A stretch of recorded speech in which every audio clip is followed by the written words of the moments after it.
Alrighty, we are live, guys. So in tonight's live stream, we are going to be going through the top 5 biggest positions in my dividend portfolio. And out of the 22 different stocks that I have, these are what I consider to be my core holdings. And together, these 5 stocks make up nearly 35%, actually just over 35%, excuse me, of my overall portfolio. So they're quite a hefty chunk. But before we get into any of that, welcome to another Dividend Happy Hour. I am so excited to be back with you guys for another video. And why don't we kick it off with a quick cheers. I hope you guys had a fantastic week, but let's raise a toast to the dividends that pay our bills and fund our thrills. May they continue to flow endlessly. So cheers. And also here's to you guys. I'm so happy to be here with you for another week. Was really looking for, I know I say this every week, but I was really looking forward to doing this live stream tonight with you guys and hanging out with you for this next hour. But let me know a few things here in the live chat, okay? Number one, let me know, what did you buy this week? Which stock did you pick up? Number two, okay, just making sure you guys can hear me. Okay, number two, I was looking at the live chat. What did you bring tonight to drink to the Dividend Happy Hour? What are you sipping on? Personally speaking, I just have a little bit of water, just some flavored water here. This is like a blue... It's like a blue raspberry Skittles flavor water packet that I just put in here. Super good. But also number three, let me know if anything cool happened in your guys' portfolio. Any milestones achieved. Maybe you hit $1,000 of annual dividend income. Maybe you got your 250th share of SCHD, which happened last week, which was very cool for someone. But let me know what's going on in your guys' portfolio. Let me know what you picked up. Let me know what you're drinking, and let me know what's happening. So I'm excited to check it out. Let me go through some of the chats here, just see who we got. I see, let's go back to the tippy top here. And real quick, before I give my shout outs, guys, I don't know if you saw the pinned comment there in the live chat, but we do a dividend. We now have a, I'm so not on it tonight. It's going to be it's like pulling teeth to get these words out of my mouth. We have a Dividend Happy Hour drinking game, or we're kind of building one out. So if you want to see the rules to the drinking game, I listed them in the description of the video. You guys should check it out. But if any of those things happen throughout the stream, the rules are you got to take a drink. And, I don't make the rules, but, we got to abide by them. In fact, a lot of you guys have been suggesting these rules. And with that said, if you guys have any suggestions for additional rules to the Dividend Happy Hour drinking game, leave them in the live chat or in the comments below. But anyway, let me say what's up to you guys. I see my man Zal is in the building. We got Lucas. We got Tommy. We have a Don. Luis, what's up, Luis? Pat is here. Amadu's here. We have Chris. We have Shizo. Fabio, what's going on? We got Play. Oh, greetings from Vegas. Nice. We are neighbors, my friend. Sipping on some sparkling water. Let's see. We got Dean here. What's up, Dean? Striper is here in the building, sipping on some Tito's and seltzer. Nice. That sounds good. Shizo says, so no margarita then? Oh, no. I totally forgot. I sincerely forgot. I remember last week now, I said I would have a margarita with you guys. I told you guys to remind me, though. I told you to remind me, and I totally... Because this is why. This is why I need the reminder, because I forgot. No, unfortunately, no margarita tonight. I really don't... Actually, honestly, don't even know if I have enough tequila at the house for a full margarita. But seriously, I need to write it down. Maybe I'll do it next week. But I honestly, I need a reminder. So on Thursday or like next Friday morning or something, someone shoot me a message. Excuse me, message me on Discord, which, by the way, if you're not in the Discord group, click the link in the description. Join the Discord group. There is over 2,500 members, 2,500 other investors, I should say, in the Discord group right now. So definitely join that. But yeah, message me on Discord, or, whenever I leave the comment announcing the Dividend Happy Hour for the week, let me know, leave me a comment there too, just to remind me. Anyway, moving on, we got Deslock here. What's up, Des? We have Jay, we have B-Cats. We have Luis. Well, I already said what's up to Luis. Drinking water as usual. This week picked up some Lowe's. Finally, I know, man. Lowe's is looking pretty good. I have been really crossing my fingers that one's going to keep coming down in price, and it's like right at my average cost right now. So I'll probably be picking up some Lowe's next week and taking a page out of your playbook. Let's see. We got Wing Addiction here, drinking some Coca-Cola. Very nice. We got Hoosier Hacks. Hoosier? Yeah. Picked up a nice little shopping spree here. Picked up some Altria, Realty Income, SCHD, and Aries Capital. Sipping on some corsets, whips, and whiskey. I don't know what corsets or whips are. Yeah, I've not heard of those, but I'm familiar with whiskey. Let's see. Korean Cardboard. What's up? What's going on? Okay, nice. Picked up 5 shares of EPD this week, all the way from Korea. Wow. We have Dan in the building. What's up, Dan? We've got Dean picked up some Coca-Cola, UGI, and RTIK, drinking a Miller Lite. And Zal with a couple nice pickups. Some T. Rowe Price and Hershey Company. Very good. Let's see. Chris picked up some American Express, SEHD, Realty Income, and Walmart and VU. Okay, nice. We have Joyce. What is up, Joyce? Drinking a Coca-Cola as well. Good to see all of you guys. Oh, Casey finally made it the live chat. Congrats on the success. Oh, thank you, my friend. Thank you. It's Miller High Life over here. Nice. Let's see. We got Anthony. What's up, Anthony? Picked up some SEHD. El Dynamico. Greetings from West Sac. All the way over there. Munching on some cookies and cream ice cream. Very nice. Let's see here. Mountain High, what's up? Picked up some BTI, J, dollar cost average into Coca-Cola. Let's see. My man Thomas added some more Pepsi, VGT, and Starbucks. And Thomas, I think I saw that you tweeted something at me about the spreadsheet. Maybe needing some help with the spreadsheet. If you want, man, after we go through the top 5 biggest positions of my portfolio, I'm happy to answer any questions you have about the spreadsheet. I've got it pulled up here on my desktop. So yeah, after we go through this, the main step here, which we'll get into in just a moment, I'm more than happy to answer whatever questions you have on the spreadsheet here. So let's see, we got Dr. Nubenstein. What's going on? Drinking some water. Muhammad. Hi, Ryan. My second live from Italy. Wow, that's so awesome, man. It always, and I might have said this last week too, it always amazes me to see how far and wide this dividend investing community stretches. Well, we're international, guys. It's really great to see. It's such what a time to be an investor. What a time where we can connect from all over the world. It's really cool. Let's see here. Ghost Rider picked up some McDonald's, Procter & Gamble, Lockheed Martin. We got. Oh God, I always have trouble with this one. Saez. This is going to destroy me. It is bothering me that I can't figure out how to pronounce this. Okay, anyway, drinking coffee. And if you can help me with the pronunciation just so I don't drive myself insane on this stream, I would really appreciate it. Drinking coffee and bought some Avery Dennison. I'm not familiar with that. Verizon and then Federal Realty, FRT. Okay, speaking of FRT, real quick, guys, and we'll get into the main event in just a moment, but speaking of FRT, I've got what I think is a great video coming out for you guys this Sunday. Okay, it's going to be, it's on the subject of real estate investment trusts. I won't spoil the title yet or at all. You're just gonna have to stay tuned. But please, for goodness sake, tune into Sunday's video because it's a really good one. I think you guys are really going to enjoy it. I hope so, at least. Ghost Rider, what is up, Ghost? Picked up some McDonald's, Procter & Gamble, Lockheed Martin. I think I already showed this one. Let's see, what else we got? Tommy, Main Street, Agree Realty, and Realty Income. Okay, nice. Very nice. Let's see. What else we got here? Oh, here we go. Hey, Ryan. Sir Dude Bro Man in the house. All right, guys. We can officially start the stream. Actually, no. Jeff is in the building. We've got Jeff here. And now we can officially start the stream. Okay, guys. Let's see. Let me scroll down here. Oh, this is cool. Chris here sipping on some coconut water in the Caribbean. I love that. I'm jealous. That sounds like a good time. But anyway, let's scroll down here. And I'm just making sure, I'm just kind of getting caught up here in the live chat, just kind of scrolling quickly through. We got Rui here for the first live. Rui, I thought you've been to one of these before, but anyway, glad to see you here. Let's see, just making sure I haven't missed anything super crazy. Okay, guys, we got it. The results are in. My user is pronounced CAs. Okay, CAs. That's helpful. CAs. Okay, I can remember that. Honestly, thank you so much. I needed that. CAs. Okay.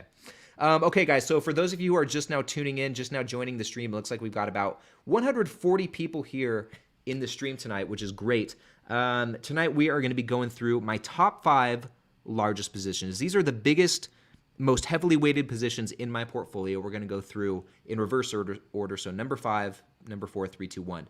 And before I reveal this first one, which is number 5, do you guys have any guesses? Any guesses as to what my 5th, I know it's kind of like a really random thing, but any guesses as to what my 5th largest position is? Let me know in the live chat if you guys can guess it. Let me know. Oh, we got Crunchy Capital in the building. My first live. Good to see you. Dex, what's going on? Let's see here. Any guesses? Okay, I see Williams-Sonoma, Starbucks.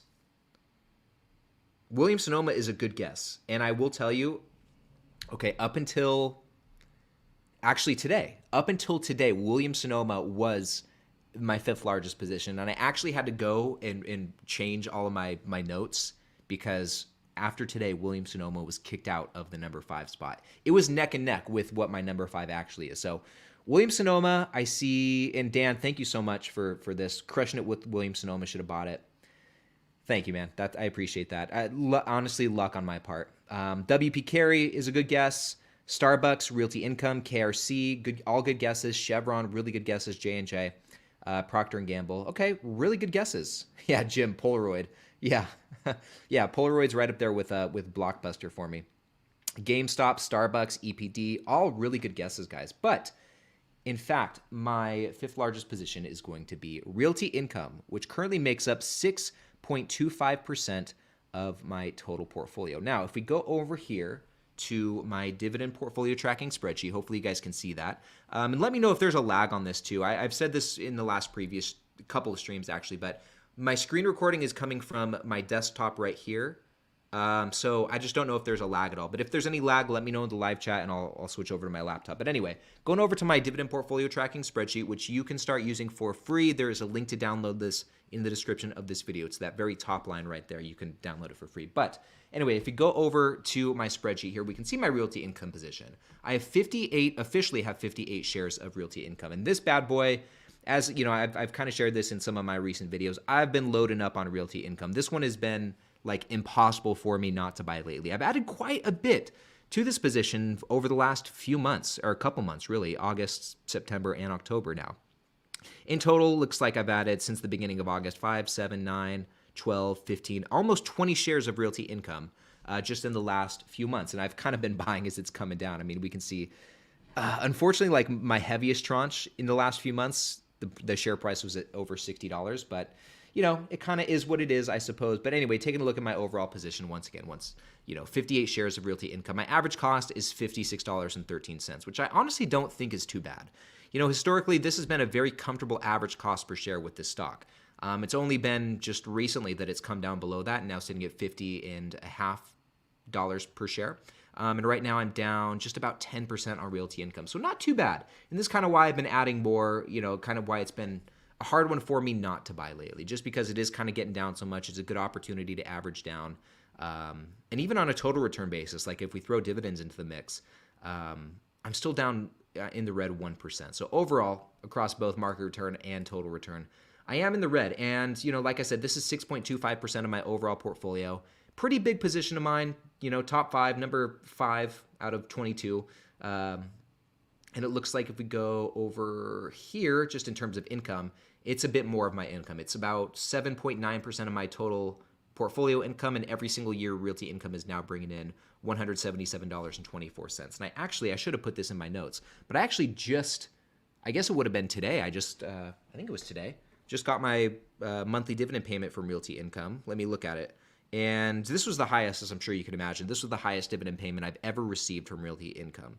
And I think it was about $13.50 today that I got. Yeah. So today I got $13.34 from Realty Income. It was actually a really good day of dividend income, guys. I'll tell you right now. $13.34 from Realty Income, about $38.50 from Blue Owl Capital Corporation, and then $9.23 from Main Street. So we're looking at, that's about $60, just over $60 right there, just today in dividends, which is crazy. And I got to say what's up to my man, Dividendology. What is going on, dude? How are you? Glad to see you in the stream. But anyway, guys, that's my 5th largest position. We're going to go through these relatively quick.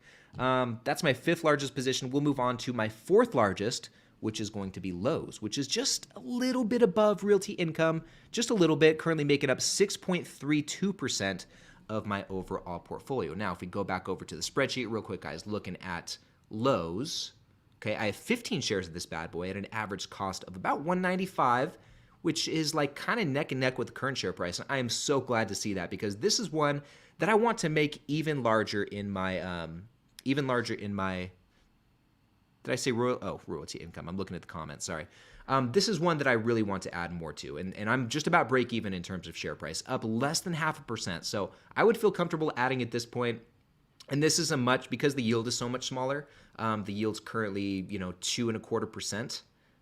This is a much smaller portion of my income. It's not even 3%.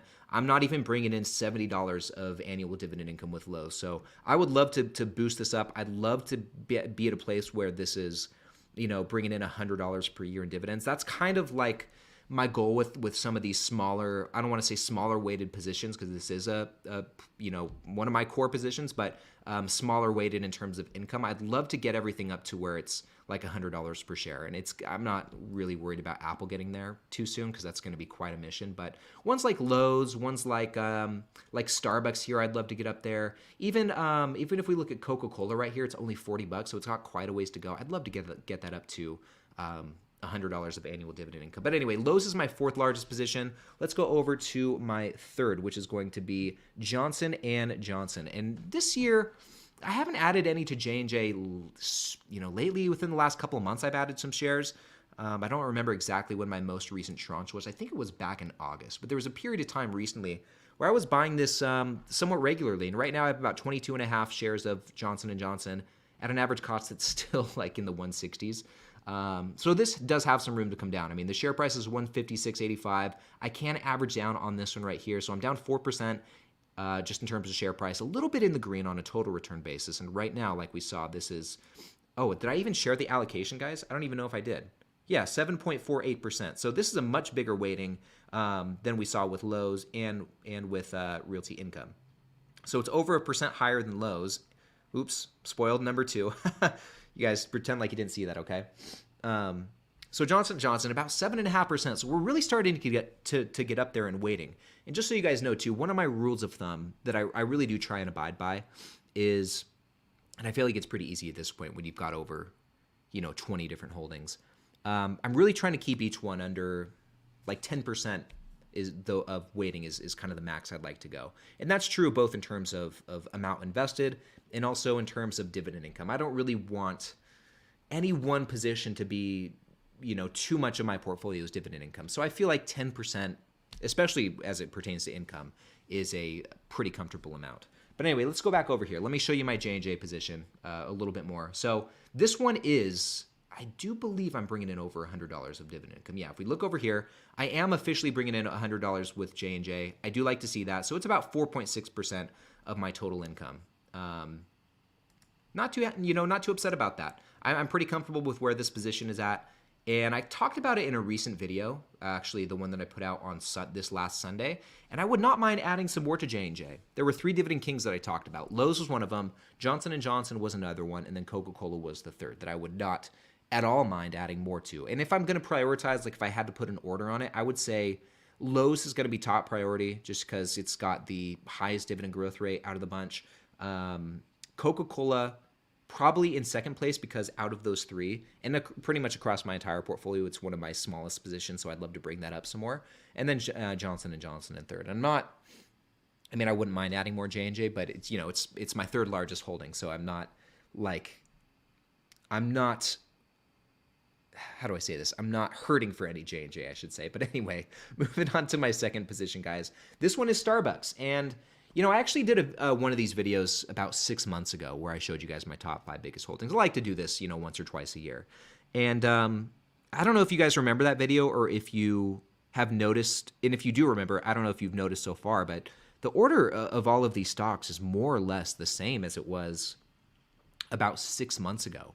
The top 5 holdings, my core positions, it was almost different because of Williams-Sonoma, but officially it's pretty much the same as it was 6 months ago. But the one difference is last time I did this video, or talked about this, which was, I think in March or April of this year, Starbucks was actually my largest position by quite a bit. I think it was up over 9%, or close to it, of my overall portfolio. So it was pretty hefty. But since then, guys, it's been a while since I've added any Starbucks, and it's looking, we'll see in just a moment. It's almost looking ripe for the picking, but it's really come down in terms of weighting in my portfolio. It's only 7.5%, which I guess, is still no small amount, but it's smaller than it was. And if we go over and take a look at my Starbucks position, I have 38.6 shares at an average cost just under $90 per share. I love this average cost. I'm really proud of my Starbucks position. I'm sorry, I know I keep going back and forth, but I'm really proud of my Starbucks position because there was a point in time where, and you guys, if you've been following me for a while, you'll know this already. There was a point in time where my average cost with Starbucks was not under $90 per share. It was like just under $100 per share. And I'm sure a lot of you guys remember when Starbucks really dipped down, to the low 70s, even into, I think it even got into the upper, well, and I might have this wrong. I thought it got into the upper 60s, or maybe it was like just under 80 into the 70s. It was, whenever it really dipped in share price, I took advantage of that. And in doing so, I was able to bring my average cost down from, just under 100 to now just under 90. So like a $10 spread. So I feel really proud about that. In that, this is like one instance. I mean, I know it's down right now, but or the share price is down right now. But I think this is one instance where averaging down in a position really worked well. And I'm kind of hoping if I continue to add some more realty income, which I don't know how much more I will, I'm kind of hoping that will be a similar situation. But enough rambling. Going back over to the spreadsheet. Here's my gain right now with Starbucks. I'm only up 1.7%. So I'm at a point where, I feel I don't really want to add any more. I'm not in a rush to add more Starbucks because it already is my second largest position. I have quite a bit of Starbucks in this portfolio. And so there are definitely other things that I would rather prioritize right now. But with that said, if Starbucks were to get under my average cost, like let's say it gets down to $89, $88, $87, $85 a share, yeah, I probably would take advantage of that. I probably would start throwing a little bit of money into Starbucks.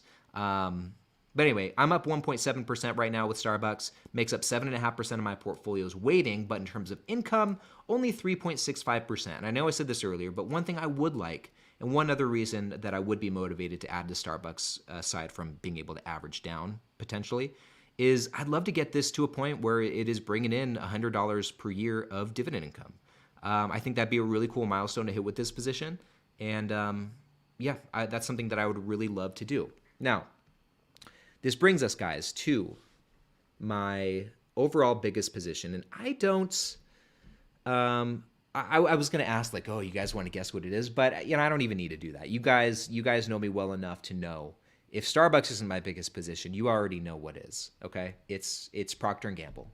Here it is, making up just over 8% of my total portfolio here. So Procter & Gamble, and I'm really stoked about this. This is, I always talk about Starbucks being like my favorite company, but, as far as sleep well at night stocks go, for me, it doesn't get any more cozy than Procter & Gamble.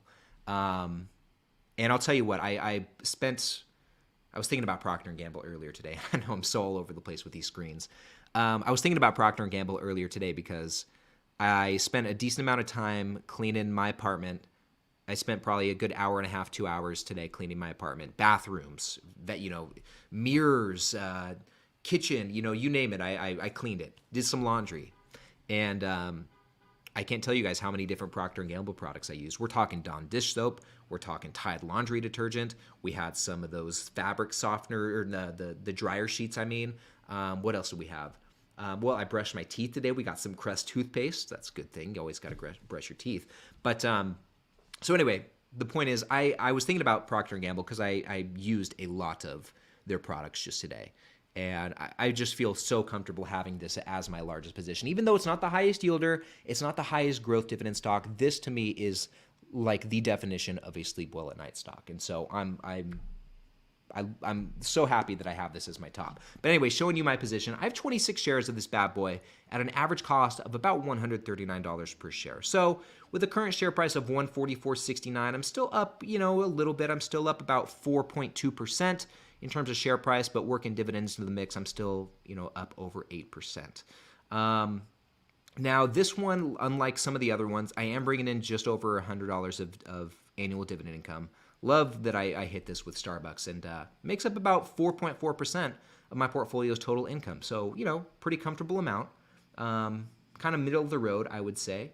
Definitely not the highest income generator, even though it is my largest weighted position. But like I said, it's not the highest yielder, so that's to be expected. But anyway, guys, those are my top 5 largest positions as of now. And like I said, overall, they make up, here we can see them all laid out. Overall, all 5 of these make up 35.5% of the portfolio. And when I did this video, I was looking back, when I did this video about 6 months ago, I think the same top 5 made up about 37.5%. So we were able to diversify a little bit better. Brings the weighting of this core 5 down, which I don't know if that's a good thing or a bad thing. I think overall it just means the portfolio is a bit more spread out, which is fine by me. So yeah, it's interesting too. You know, it's like 6 months. Not looking at this, I guess, for 6 months kind of seems like a long time, but at the same time, you know, just looking at it again, it just goes to show that not a whole lot changes. Dividend investing is a very slow process, a lot of slow change that happens. And, you know, I think that's good. I think kind of no crazy drastic transformations in the portfolio is a good sign.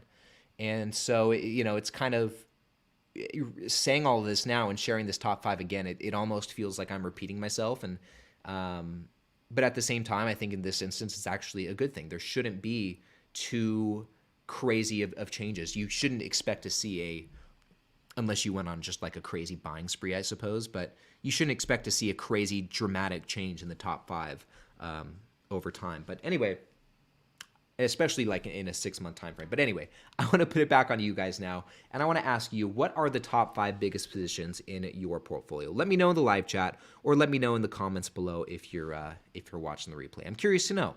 So I'm going to go through some of these comments real quick and see what you guys have to say. I see Daniela here. So hi Ryan, this is my first live greetings from Colombia. Wow, Daniela, that's awesome.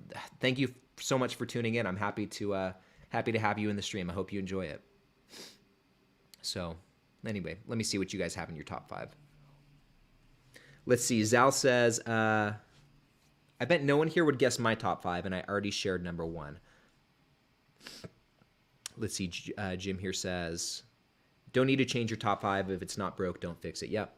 And so, like I said earlier, William Sonoma, actually, while you guys are submitting your top 5, I'll show you this real quick.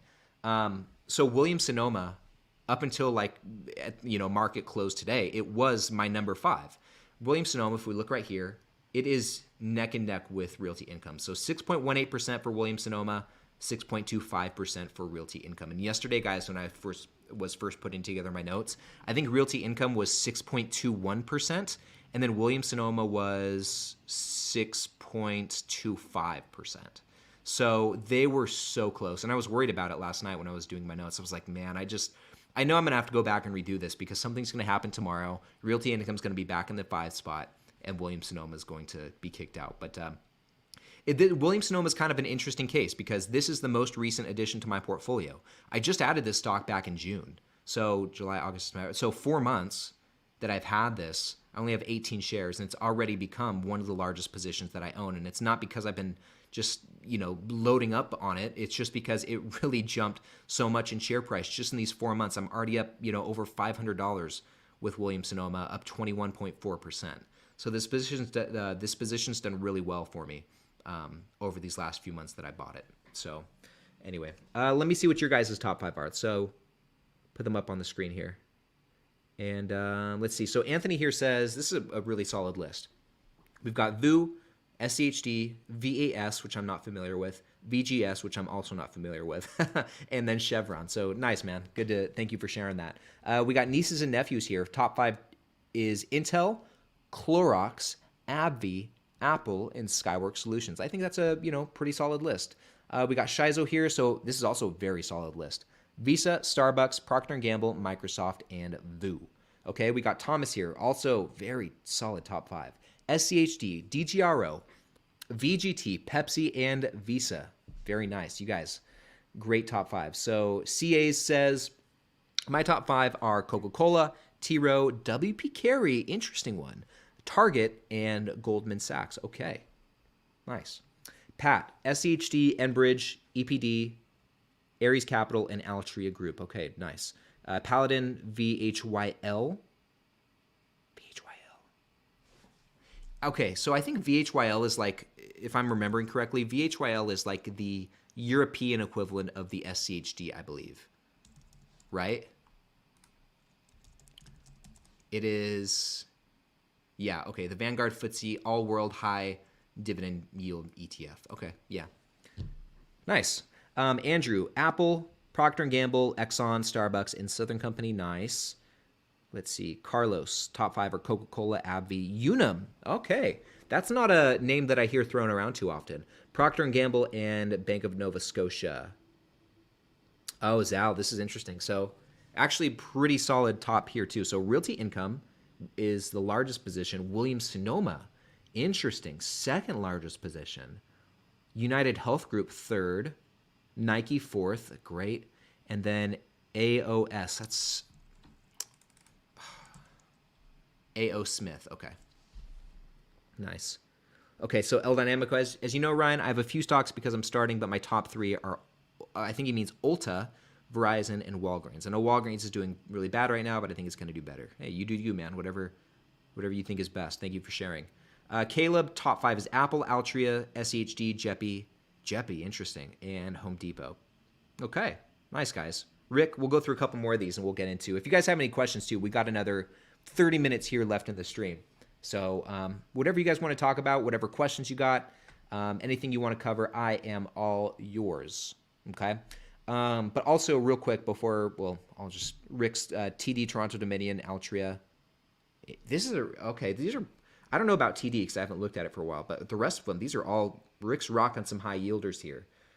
Altria, Realty Income, AT&T, and Enterprise Products Partners. Okay. But anyway, I was going to say, you guys do all the things. If you're still here in the live chat, I mean, we've got 170 people in the stream right now. If you haven't given a thumbs up to the stream yet, if you wouldn't mind doing so, I'd just sincerely appreciate it. Also, join the Discord group, the Drip and Sip Discord group. It is the, if you like hanging out in this live chat here, then you absolutely need to be in the Discord group. It's just one big group chat filled with now over 2,500 different investors. And all you need to do is click the link in the description for the Discord group. It'll take you right there. Totally free to join. And while you're down there, check out my most recent newsletter as well. I'm talking about 3 cheap dividend stocks that are perfect for any investor's portfolio. And I've also included a link in the description as well. But anyway, those are all the things. Let's keep moving on here. Let's see, Brandon. Also, this is a nice looking top 5. Microsoft, Enterprise Products. Uh-oh, guys. You guys. Yeah, you heard it. You got to drink. Peanut made an appearance. Those are the rules. All right, everyone's got to take a drink. Come here, buddy. Come here. Come here. Sorry, guys. Oh, boy. You want to say hi? Can say hi. Yes, okay. Anyway, let's keep going. So Striper Kid says, top 5 stocks are Microsoft, Apple, McDonald's, MasterCard, and Starbucks. Great looking list. You know what we haven't talked about yet, and I haven't seen anyone bring this up in the live stream or in the live chat. I haven't seen anyone bring up Microsoft closing on Activision. I read that happened today, so very interesting. Anyway, let's keep going here. I want to go through a couple more. A lot of you guys. We got Jim here. Number 1 is Realty Income, AbbVie, Coca-Cola. Nice. So, one common thing, and I think this is good, one common theme that I'm seeing in a lot of you guys' top 5s here, it's just a lot of these big blue chip companies. It's a lot of Coca-Cola, it's a lot of Pepsi, a lot of Procter & Gamble, a lot of Realty Income. So, I think a lot of you guys have really solid top 5s, and just good job. That's all I want to say. Good job. Okay. We got Dan the Man, McDonald's, Pepsi, Lockheed Martin, Tractor Supply Company, which that's the first time I've seen this one in the top 5, but great company. Home Depot, and then I don't know those other 2, KLAC and NOC. Yeah, Lucas, nice. Quite the list there.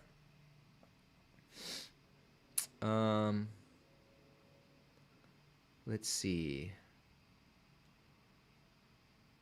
Let's keep going. No, yeah, Dex is like, no one said Rick? Yeah. So Brandon, this is a good question. Ryan, why don't you have Microsoft in the portfolio? I don't really know why I don't have Microsoft in the portfolio. I have Apple. And Apple's done pretty well for me. As far as Microsoft, I don't know. I don't know why I haven't added Microsoft, because I like Microsoft. But I don't know. I honestly don't really have a good answer for you. It's just not one that I've added to the portfolio. So I know that's not the answer you were looking for. I really don't have a good one. Let's keep going here. Okay, Thomas. Okay, here we go. My question from X or Twitter.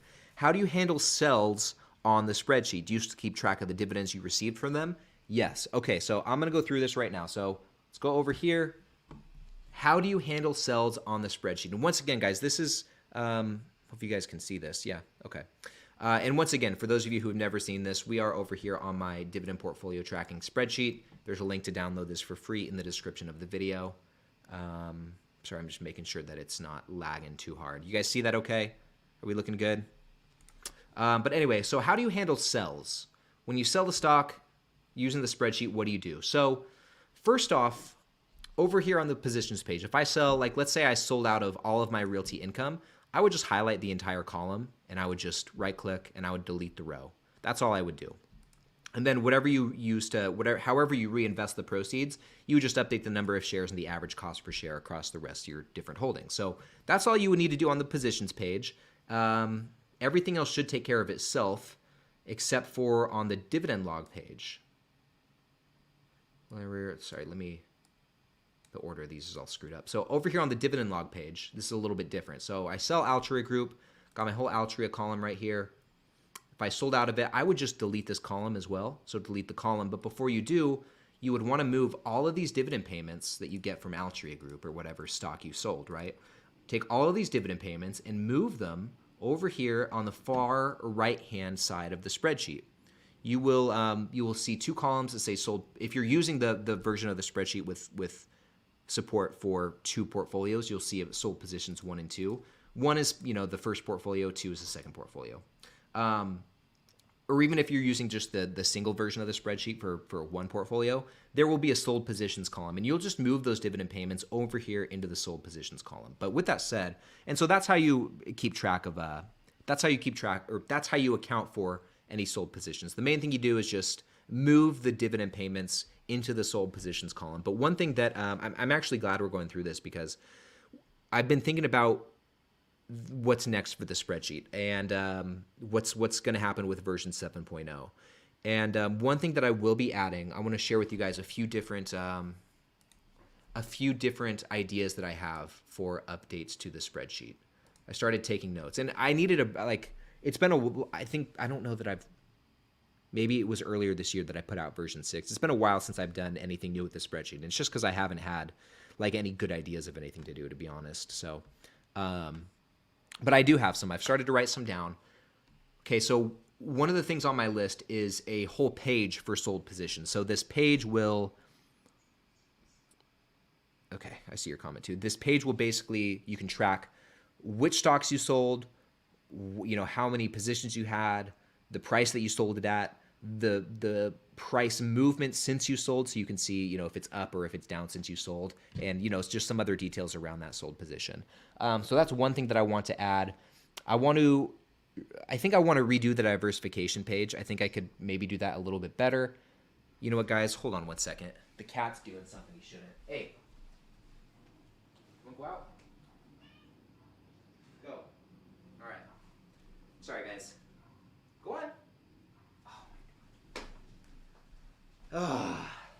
Okay, so he's scratching at the door, the screen door to go outside onto the patio. I open it, and he just now he's in here.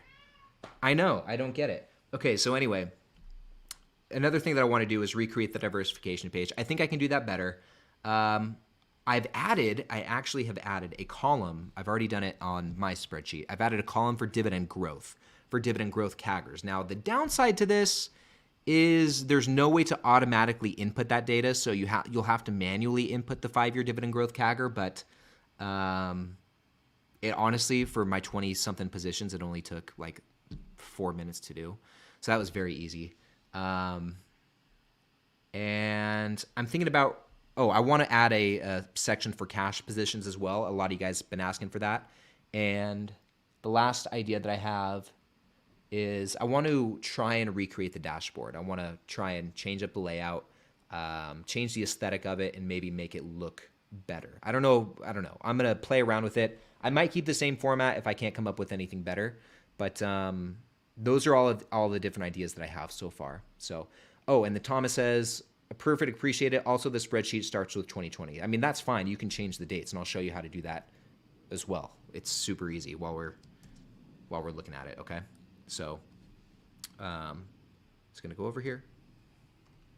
Okay.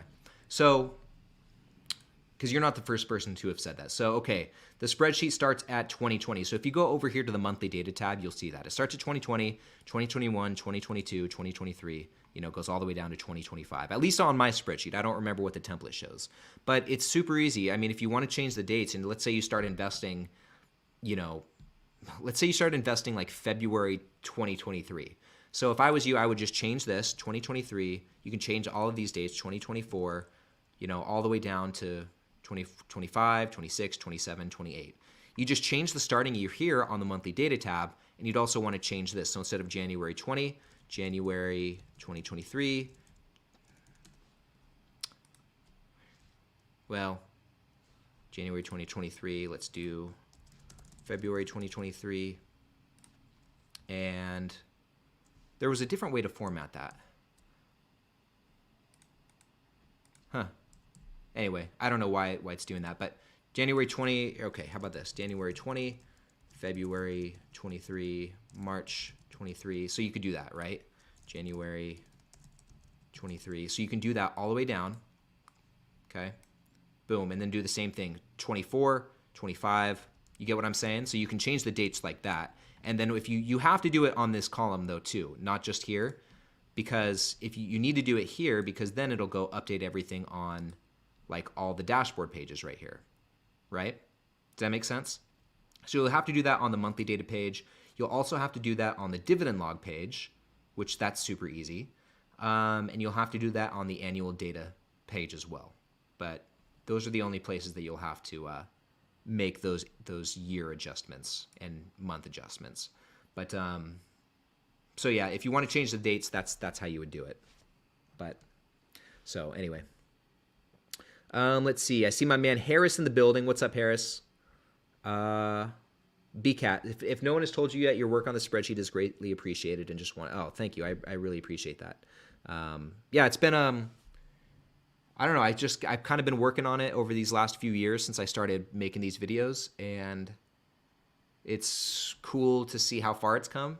I do think that it's coming close to being tapped out though, just as far as features and functionality, for my own technical skill set, and also just for what information you can show for free. So yeah, I'm just about at a point where I don't know how many more versions of the spreadsheet I'll come out with. We'll see though. We'll see. Let's see. Let's keep going here.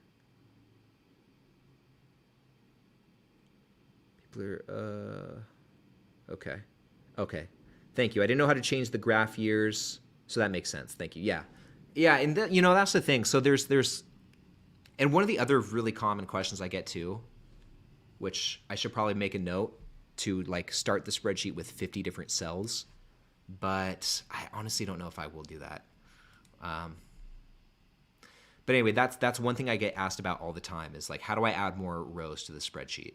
And I did cover that in a video, in a live stream. But anyway, so the point that I was trying to arrive at was, there's a lot of like, the cool thing about this spreadsheet, it's just a spreadsheet. Like once you have it, this is just a template. Once you have it, you can change the template however which way you want it. You can do whatever the heck you want to this spreadsheet. Once you have the template, it's yours to mess with. So make whatever changes you want. But I'll get a lot of questions about how do you do I'll get a lot of questions like how do you add rows, how do you change the date, stuff like that. And that's the downside to the spreadsheet. It can be plug and play where you just put in your holdings, number of shares, and average cost per share, and you're good to go. But for a lot of people, it does seem like it does require some finagling, whether it's changing the dates, whether it's adding new rows, stuff like that. And that can be confusing for a lot of people. So I will say that is the downside to this sort of spreadsheet. And to that, I apologize if you guys have ever had trouble using this, because I really wanted to make it as easy and simple as possible. But at the same time, you get what you pay for. It's a free spreadsheet. So, but anyway, most people enjoy it nonetheless. So I appreciate it. And at some point too, I'm just kind of thinking out loud. At some point too, I've never really thought about this until more recently, but I'd love to at some point, to turn this into some sort of like to do more with this, to turn it into some sort of like software. And I have an idea for how to do it, so it's not just a portfolio tracker, and it's not just like the dividendtracker.com, or it's where it's not just like trackyourdividends.com. I have a really cool idea to make something like a software version of this that is unique, and I think would be like I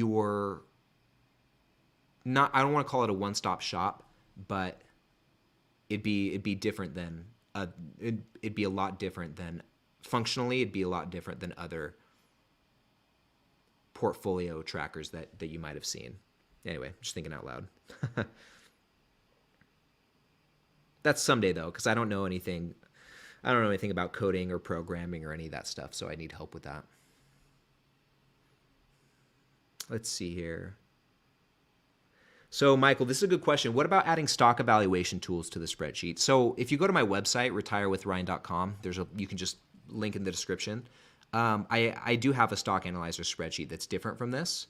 That one, there is a paid add-on that you have to buy with that, but let me actually just show it to you. I'll pull it up. Bear with me real quick as I do that. So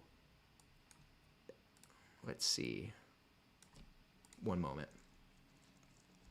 And this is I only have one version of this so far, but this is what that looks like. So let's go over here. You guys see that? So this is my stock analyzer tool, and this is the main page right here. This is the snapshot page. And I don't show it in too many of my videos, but this is something that I use pretty often.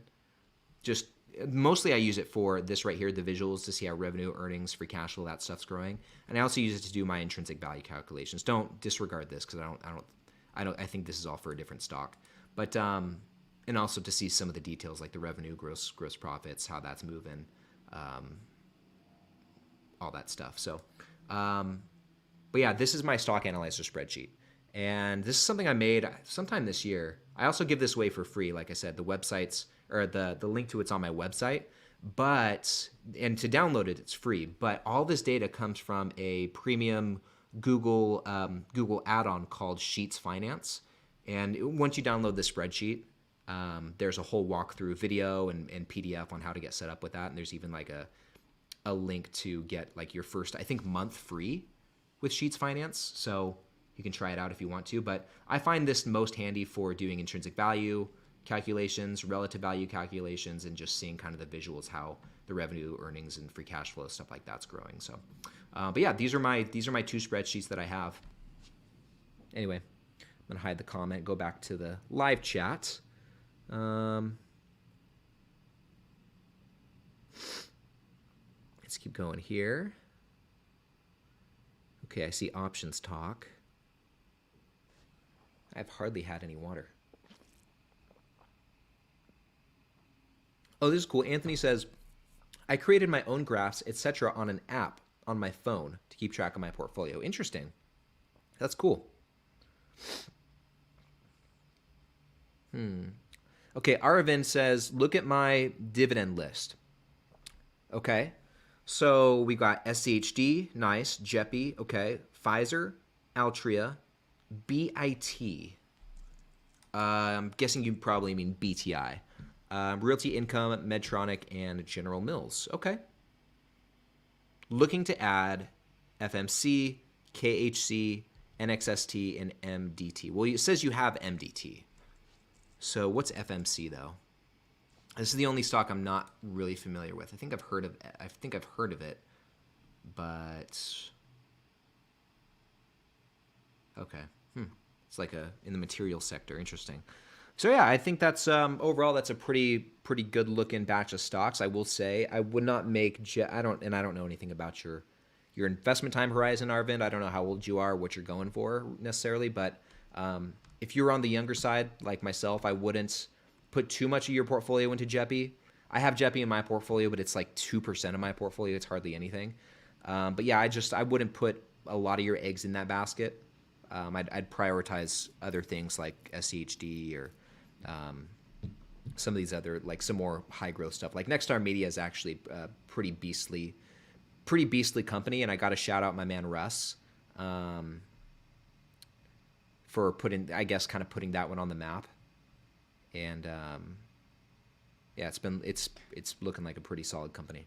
So let's see here. Oh, BIT is a leveraged bond fund. I do think he means BTI. Yeah. Korean Cardboard, good question. Do you hold any international stocks in any of your portfolios? No, I don't. But a lot of the companies that I own have like a lot of international exposure, but they're just based here in the United States. I was, interestingly enough, the other night looking at, I think it was BNI. Is that what it is? No. CNI, the Canadian National Railway Company. I was looking at this one somewhat recently. There's some railroads. I've just kind of been diving a little bit deeper into the railroads, and I thought this was looking like a pretty decent one. So I was looking, as far as international companies, this is like the farthest that I've looked into one. But ultimately, guys, if we're talking railroads, I might get a little bit of slack for this, but I'm actually kind of liking Norfolk Southern. I'm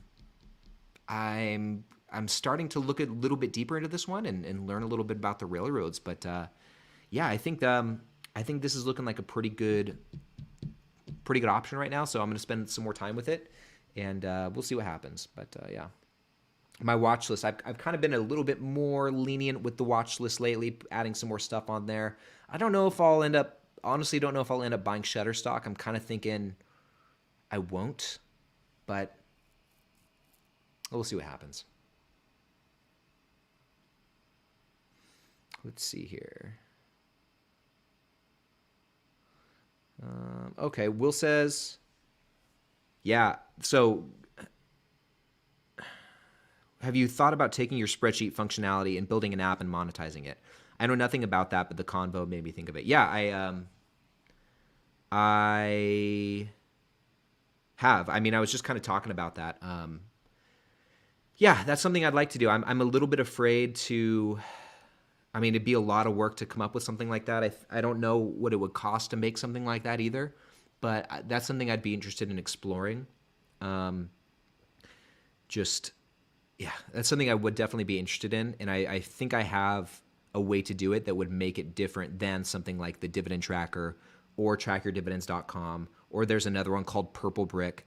There's one, there's just something that, and I'm working on a separate, and I've kind of talked about it before, but I'm working on a separate thing that I want to roll out to you guys. My goal is to roll it out by the end of the year. I don't know if I'll do it, but I'm really going to work hard to do it. That I could tie in perfectly to a spreadsheet. But yeah, at some point I'd love to do something like that. I'd love to do that. So yeah, Zal says no, Norfolk Southern. I know, and I don't know. I don't know what I'll do. I don't know. I've just there's a period of time where I kind of took some time off of researching new stocks and just didn't want to add anymore. And I don't want to say I'm getting an itch to add anymore, but yeah, it's kind of been fun just kind of diving into some new companies, and even just going through like the investor presentation and just scrolling through some income statements and balance sheets and stuff like that. It's kind of been fun on some new companies. And so we'll see what happens. It's, I'd like to, I don't know. I feel like I've been doing so much stuff lately just with the channel and the newsletter and rebuilding my website and just working on some other things that, like doing the actual stock research has kind of taken a back seat. But pretty soon, my plate should free up a bit more, and I want to get back to it. The stock that I most recently really dove into, was Shutterstock, and that was a lot of fun to go through. So I'm looking forward to, to doing some more deep dives. So, and even if nothing comes of it, just to get the practice and just to learn. So. I'm only half joking. Norfolk Southern might be the worst of the major rails, but the worst in a fantastic industry can still be great. Yeah. And see, that's one thing that I need to spend more time, like as it pertains to NSC. I need to, because what jumped out to me is this one seems to be, I don't want to say the most discounted, but the most beaten down out of the rails. So that's kind of what initially sparked my interest. And also here, if we go over to the screen, I thought the dividend stats look pretty tremendous too. Like nice yield, really nice payout ratio, nice growth rate. Dividend growth history is okay. They've been paying the dividend a lot longer. So, and if you zoom out on the history chart, like this looks pretty solid. So, it really stuck out to me. And another thing about Norfolk Southern, and this is not like specific just to this company. I've noticed this, I think, with CNI as well. But if we look at some of these stats, like profitability is increasing over time. The gross profit margins are better than they were 10 years ago, a little bit better than they were 5 years ago. The operating margin is the same. That's gone up pretty nice too over time. Same thing on the very bottom line. The net income margins has gone up, a little bit as well. So, so I see some things like that I really like. The shares outstanding, they're buying back shares. And I think I read from their investor presentation, since 2006, I believe, share price on the buybacks from that time period is like $106. So, it's $200 per share right now. But the overall, the price that they were buying shares back at across the time period has been better. So that was good. I mean, earnings is going up. So anyway, the one thing that I need to figure out with this company and other rails in general is the debt situation, because it does seem that this one has a decent amount of debt. So $15 billion in net debt. About $15 billion in total debt as well, and not a whole lot of cash. And then as far as free cash flow goes, if we look at the levered free cash flow, so about $2 billion in levered free cash flow just in this last year. So I don't know. I just need to spend some more time with it and develop a better understanding of how debt works with these type of companies and what that looks like. So I don't know.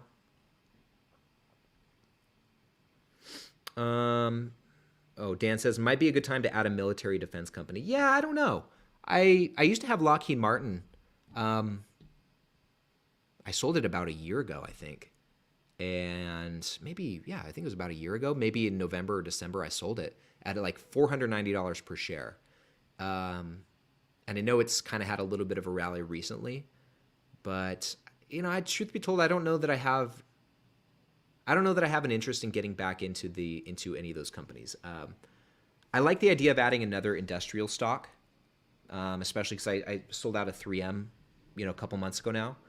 And so I like the idea of adding another industrial stock because I really like that sector. And I feel like there's so many different ways to diversify just within that one sector. But I think I'm okay staying out of the defense stocks. And that may change down the future, but I'm just looking at other things. Like I think I get more excited about owning one of the railroad companies. Another industrials company that I'm really hyped on and really would love to add to the portfolio is Rollins, ticker symbol ROL. I'd love it for you guys to check that one out. I think you guys might like that one. At least I'd be curious to know what you think about that company. But Rollins is one that I really have my eye on, and I would really like to add add to the portfolio. And I've really been watching it and really hoping it keeps coming down. Kind of on this note, industrial stocks, not getting on the GGG train, Ryan. I don't know. I truthfully have not looked into it, but I know that one's very popular in the Discord group. And I think Kevin Burgess first shared that company with everyone. And, Kevin's got he's someone I look up to really like a lot as an investor. And so if he thinks a stock is good, I'm sure that, there's something to it. So I probably should look into it. But, anyway, guys, it is 6:00 on the dot. And with that said, I think now is a pretty good time to wrap it up. And gosh, this time flew. Time really flew tonight. This stream went by very quickly. But I think this is a pretty good place to wrap it up. I want to thank you guys so much for hanging out with me this last hour. This was another just really fun stream. And what can I say? What can I say to you guys? I don't know. I just really appreciate all the support. I appreciate you guys tuning into this every single week. A lot of good stuff ahead. And really fun video coming out this weekend on Sunday, so definitely tune into that. And also next Wednesday, but right before I went live, I was scripting next Wednesday's video. I think that one's going to be pretty interesting as well. Like something really cool happened in my portfolio this week. And I'm talking about that in Wednesday's video. So definitely tune into that. A lot of good, going to see Queens of the Stone Age tomorrow. Nice. Good stuff. But yeah, a lot of good stuff ahead, guys.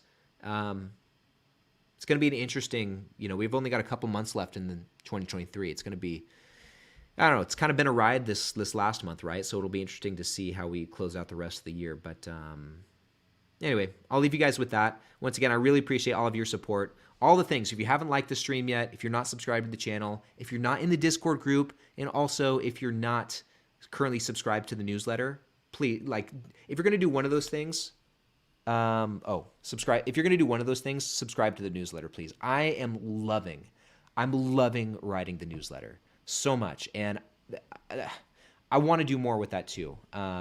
So I'd appreciate it if you guys check it out. At least give it a read. There's a link to my most recent newsletter in the description too, if you want to just check it out and see what it's all about. But I did see this question from Luis. So when's the daily sunshine starting? So last thing before I go, in case you missed last week's stream, I talked about an idea that I had to start doing, because I love doing these live streams, and so I had an idea to start doing an additional live stream series. I had an idea for this new series, live stream series that would be like 5 days a week. It'd be Monday through Friday, like right around soon after the market opens. And to answer your question, Luis, when it's starting, I'm planning to start it in November. So my goal with that, I really need to spend some time just fleshing the idea out, and just because it's going to require this is really interesting, but it's going to require a little bit of a change in my setup here, like how I have the camera set up and my desk and all that stuff. So I just need to figure out those logistics. And I need some time. I just need some time to get it all dialed in. So my plan is to start an additional live stream series Monday through Friday morning. I'm thinking I'll start at 7 a.m. Pacific time, so 30 minutes after the stock market opens. That's going to be 10 a.m. Eastern. And I want to try it for Monday through Friday for all of November. So that's going to, I guess 24 weeks in November, maybe 20 different streams, or 20 different episodes. But yeah, I want to try this idea Monday through Friday for a month, just the entire month of November. See how it goes. See if you guys like it. See if the idea that I have has any legs, and kind of go from there. I'm not going to put too much pressure on it to make it a forever thing, but I just want to try it out. Like, I have all these different ideas, and so I want to try it out and see if it's good.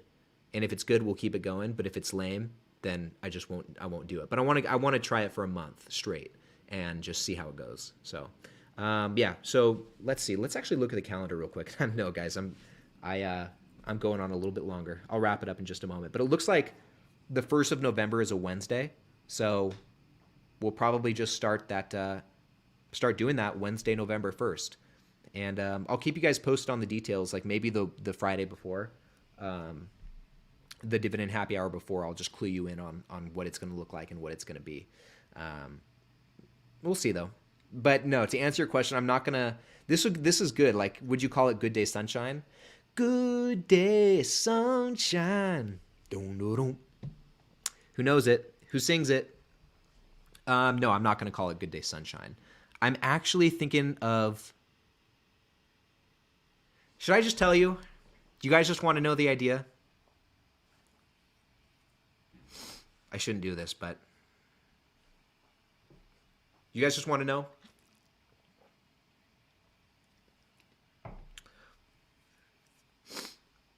Because I'll tell you, there's there's something. Okay, you guys want to know? Heck yeah. So in El Dynamico, I see your comment. I'll circle back to that. Okay, so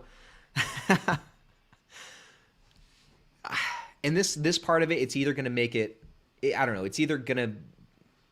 It might ruin it. I don't know. But my idea. So I just got this. I call it a walking pad, and it's basically like a treadmill that I just have at home, like a mini treadmill. And it goes, I don't have it here right now. It goes right under my desk. And I've been using it. I've had it for a few days. And I've been using it as I've been working, just get some extra steps in, stuff like that. And so my idea is to just basically do a stream every Monday through Friday where I'm just here at my desk, walking on the treadmill, getting my steps in as the market's opening, seeing how what's going on in the portfolio, any news surrounding stocks, any pressing news that we need to talk about, a little more Q&A, so more of this stuff, but doing that Monday through Friday. And I'm thinking about calling it the warm-up. And I figure, here's my idea with it. I figure it could be just in more ways than one, a good way to warm up the day. You know, we're getting warmed up with the market. The market's just open. We're seeing what's going on. And we're also getting our day started. It's morning, so we're just kind of getting warmed up. But also, getting our steps in here, or at least I will be. Hopefully you guys will be too. Getting our steps in, getting things warmed up, getting the blood moving for the day. But I figure just all across the board, it'd be a really good way to kick off every weekday. Just talking about some dividend stocks, getting some cardio, burning some calories, and creating cash flow and burning calories. And so I'm thinking about calling it the warm up. And I'm also open to any other names, by the way. If you guys have anything better, let me know. But so that's my idea, and I still need to. I still need to fine tune the details and talk about, figure out what I'm going to talk about every day, because I want it to be templated, but not to the point where it's boring. And I also, this is the cool part. You guys have been asking me to bring back something like Market Mondays, which I don't know if you guys remember. Market Mondays was a video series that I used to do back in the day when I first started the channel, where I'd show you which stocks I'm buying for the day, and I would do it, like literally screen record my phone as I'm doing it and show you which stocks I'm buying. But I figure, I don't think I can screen record from my phone as I'm doing it, like stream it. I'm not sure if I can or not. This is just something I need to figure out. But if I can, I'll do that as well. I'll make at least one day a week showing you what I'm buying that day. And if I don't do it live, then I'll buy stocks and then talk about it for that particular episode. So, oh yeah. So anyway, guys, that's my idea. And I talk about this a lot too. You guys are going to have to drink in just a moment. I talk about this a lot too, but there are so many parallels between investing and health and fitness. And outside of the finance stuff, I'm really into health and fitness. It's been a huge part of my life for like the last dozen years. So I think this is a good way to combine the two. But also, the underlying message or the parallel here is that in both health and fitness and also in finance, it's really not, the success with it is the culmination of small incremental changes and small incremental improvements. When it comes to investing, it's not just like having one crazy diehard workout once a week and you're in shape, you're in shape on that. It's slow and steady improvement and consistency over a long period of time that makes a difference. And it's the same thing with investing, right? Or I said that about, no, it's kind of backwards. With investing, it's incremental contributions to your portfolio over time, building it brick by brick. Well, with fitness, it's no different. It's not brick by brick, it's step by step. You know, if you want to lose weight, if you want to, you know, get in better shape, you take it step by step, calorie by calorie, rep by rep, day by day. And the same is true with investing. So I figure for me, this is a good way to combine the two. And so yeah, anyway, that's my that's my thing. So you guys got the idea. So, and it's cool. Like, I'm glad to yeah, Joyce, health and wealth. I'm glad that you guys so far seem excited about the idea. But I don't know. What I don't know is if the walking pad's going to be distracting, if it's going to be too loud. So that's what I'll have to see, and I might have to get a different extension here for my microphone. It's just something that's closer. But, you know, like I said, I'll just have to figure out some logistics between now and then. But yeah, that's my idea. We're going to try it out for a month, and we'll see how it goes. So, but anyway, guys, yeah, we're going to wrap it up there. We're officially going to wrap it up there. But yeah, thank you for sticking around these extra few minutes while I laid all of that out. And yeah, don't forget to tune into Sunday's video. I'll say it again, all the stuff. Anyway, and I'll sign off now. I hope you guys have a fantastic weekend. Thank you so much for everything. And I'll see you in the next one.